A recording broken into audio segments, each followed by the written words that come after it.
Hey guys, so I'm going to talk about the Sumerians.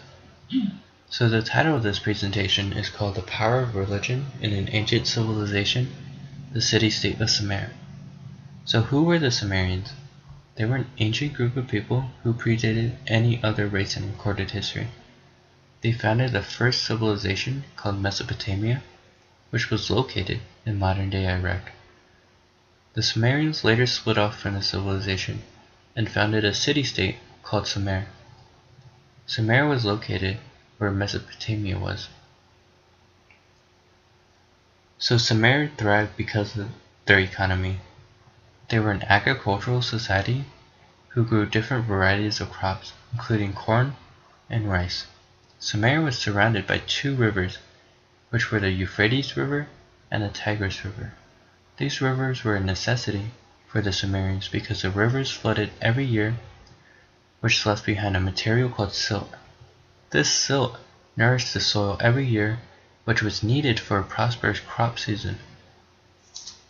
These floodings did have a negative consequence, however, given that it was very unpredictable.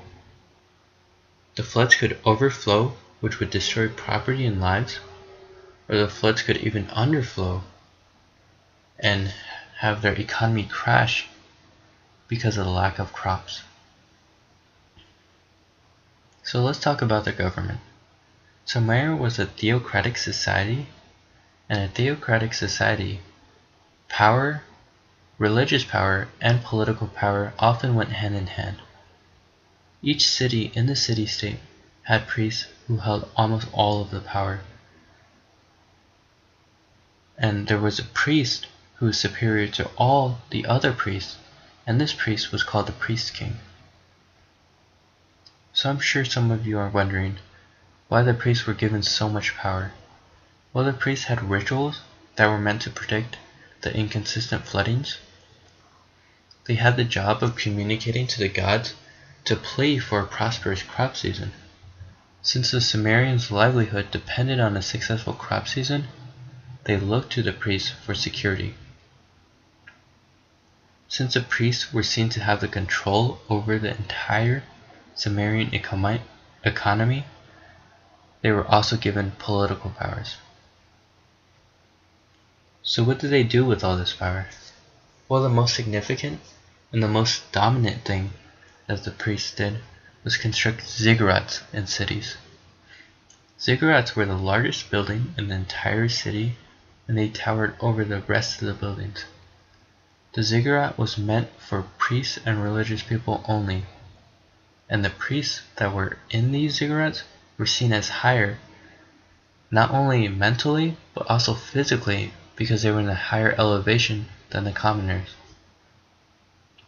The ziggurat took thousands of slaves and workers to build, so this was just a demonstration of their political power.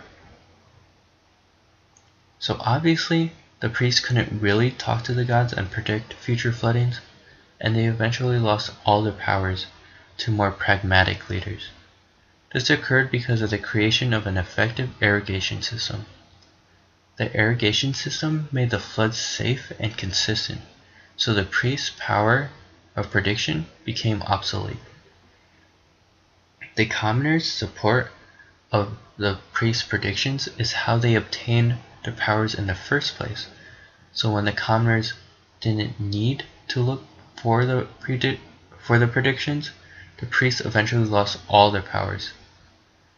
Since the priests lost their grip on the economy, they also lost their grip on their political powers. The priests, however, maintained their religious powers,